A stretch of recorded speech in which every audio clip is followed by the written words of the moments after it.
So we're coming back with another video. We're really just going to be talking about the basics of EQ. I'm going to explain kind of like the different sections of EQ and kind of break it down in an easier way that maybe you can understand. This is just basically for beginners. We're not going to be doing nothing crazy for the video. We're just going to be talking about EQ. We actually have the infinity EQ pulled up. Tap in, smash that like button, subscribe if you haven't already. Make sure you hit that bell so you can catch my lives, because you can definitely get more in detail mixing tips when you hop in them lives. All right, so to break down pretty much the frequencies of everything, right, we're gonna just go from like certain ranges, right? So pretty much at like 20 to 50, you pretty much are like in the deep bass area. Anything like between here is like deep bass. Now if you get to like that 80 to about that 100, you're kind of in that low mid bass section. And then once you get to about that 300, you're around that lower mid range. Now that's kind of all where your vocals kind of sitting at. Your vocals mostly sitting around that area. So when you're taking stuff out of there, of course you want to clean everything up, but just don't take too much, you know, out of your vocal. That's why most people stop with a high pass filter, you know, around 120 the max. That's usually the, you know, the go to. If you want to go more, you can, but you know,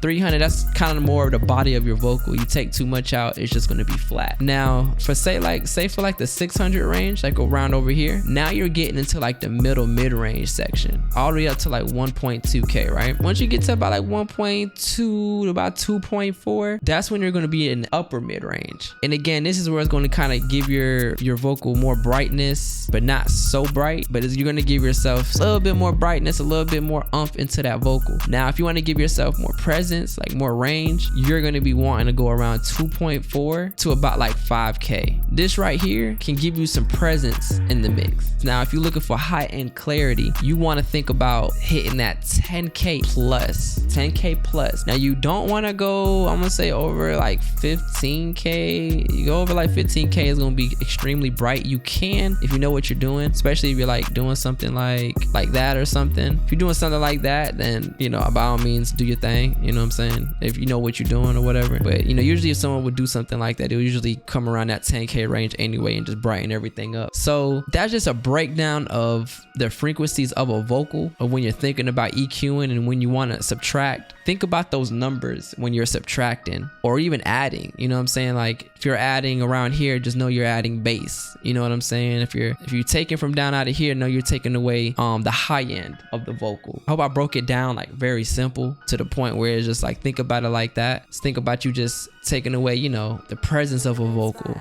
Like when you talk, just think of a, you know, of a spectrum, which you will see, you know, you will see everything you need to see, like when you're EQing these vocals, so you can see what is taking up the most. You just got to figure out what you want to take out and what you want to enhance. Once you figure that out, you're going to be in the game. Like you're going to be in the game. Your mixes are going to sound phenomenal. If you see me, I don't really EQ that much. I EQ mostly like in my SSL channel or channel strip that I'm using. I usually do most of my EQing then. But if you look, sometimes I'm doing more enhancing than decreasing and taking away. But then at the end of my mix, that's when I start taking away, depending on how much I enhance. There's no rules to this, but I hope for beginners, this EQ explanation kind of made sense. But again, y'all smash that like button, subscribe to the channel if you haven't already. Definitely subscribe if you want to catch my streams, because that's how you'll be able to see more in-depth mixing. And again, comment below and let me know what y'all want next.